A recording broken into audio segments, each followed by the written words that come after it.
பொங்கி எழுந்து எரிமலையாக வெடித்து அனைவரையும் கலங்க வைத்தார்.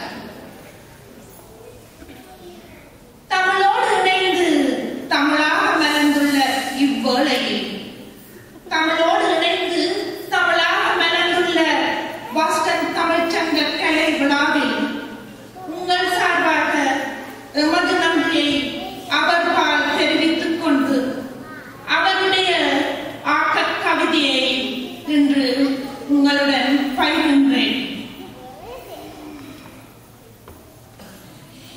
இதயங்கள் இயங்கட்டும். ஆக்கம் சிகாகோ பாஸ்கர். இது மரபு கவிதையோ புது கவிதையோ அல்ல. அடி வயிற்றிலிருந்து வெடித்து கிளம்பும் ஆத்மாவின் விம்மல், இதயத்தின் அழுகுரல், இரத்த நாளங்களின் குமுறல்.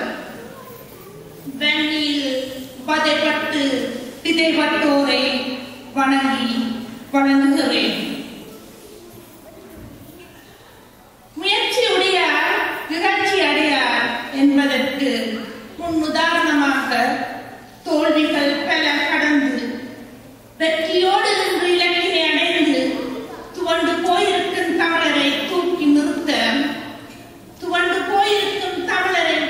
நிறுத்த அடிமைப்பட்ட இனத்திலிருந்து ஆள வந்திருக்கும் ஒபாமாவை பார்ப்பதற்கு போட்டு ஓடி வந்து கடல் கடந்து கரையேறி அமெரிக்க மண் சேர்ந்து கடல் கடந்து கரையேறி அமெரிக்க மண் சேர்ந்து வெள்ளை மாளிகைதனை நோக்கி போகின்ற வழிதனை வெள்ளை மாளிகைதனை நோக்கி போகின்ற வழிதனை பால்டிமோ மாநகரை கடக்கின்ற வேளையில் பெட்னாவின் அழகான பிளாக் கோலம் தன்னை கண்டு பூம்புகார் விழாதானா என வியந்து அவளுடன் இந்த அலங்கார அவை புகுந்து பூச்சூடி பொட்டிட்டு பட்டாடை தானணிந்து பண்பாடு குடை சூழ கலாச்சாரம் கட்டியம் கூற கம்பீரமாக வீட்டிற்கும் என் தாய் தமிழே, என் தமிழ் பேசும் உறவுகளே, வணக்கம். பொதிகை மேலே பிறந்து மதுரையில் தவழ்ந்து சாதி கலவரங்களால் துவண்டு விழுந்து திருப்பாச்சி அருவாளுக்கு தப்பி எழுந்து மெட்ராஸில் புற மொழிகளால் இழந்து சினிமா தொலைக்காட்சிகளால் சிக்கி சீரழிந்து இலங்கையில் உரிமை கேட்டு உதைப்பட்டு உருவான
எங்கட சிலானிலோ தமிழர் கொலை. ஏன் இந்த கொடுமை? எதற்கு இந்த நிலைமை? 6 கோடி மக்கள் இருந்தும் தமிழே உனக்கு இந்த கதியா? ஆண்ட மொழிதனை நாங்கள் அவதிப்பட விடலாம்? வந்தாரை வாழ வைக்கும் தங்க தமிழ் நாடே, வந்த மொழிக்கெல்லாம் முந்தானை விரித்தாரே. செந்தமிழுக்கு என்று ஒரு திண்ணை கிடையாது. சுடர்விட்ட தமிழீழம் கூட இன்று சுடுகாடாய் போச்சு. உண்ண முடியவில்லை, உறங்க முடியவில்லை, மண்ணில் நடந்தவரை மறக்க முடியவில்லை. பயிர் வளர்த்த வெள்ளியில் உயிர் விதைத்த கொடுமைகளை, பயிர் வளர்த்த வெள்ளியில் உயிர் விதைத்த கொடுமைகளை மறக்க முடியவில்லை, மனம் விட்டு சிரிக்க முடியவில்லை.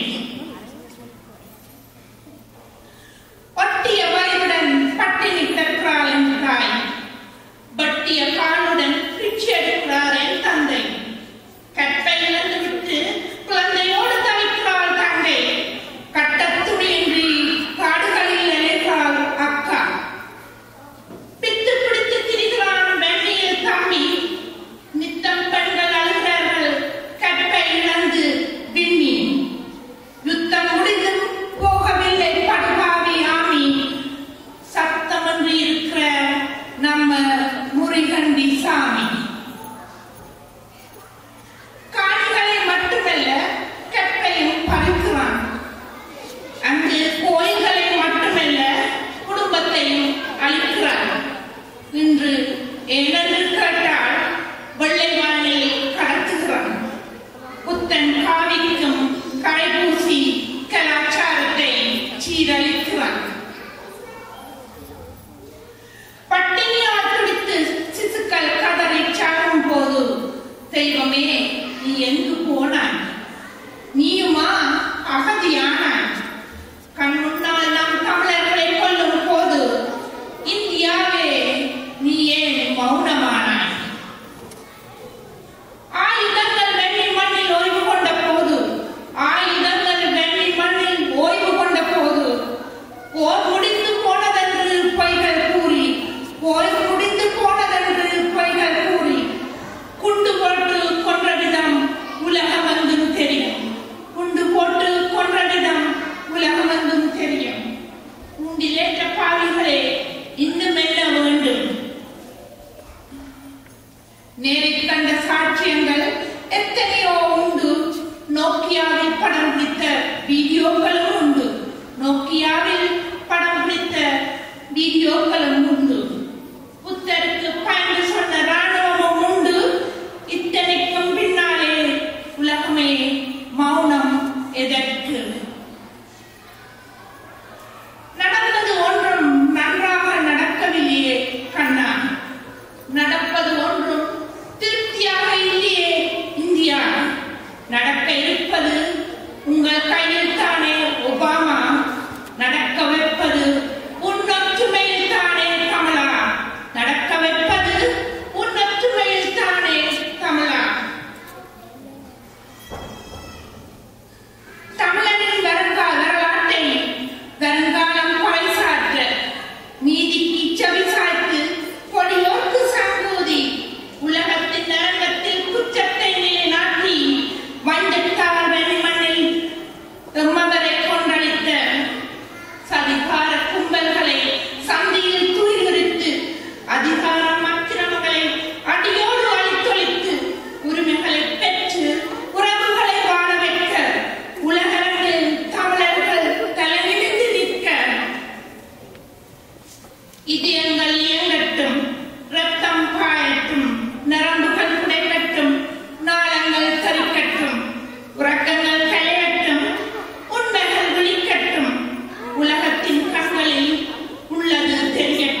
நன்றி.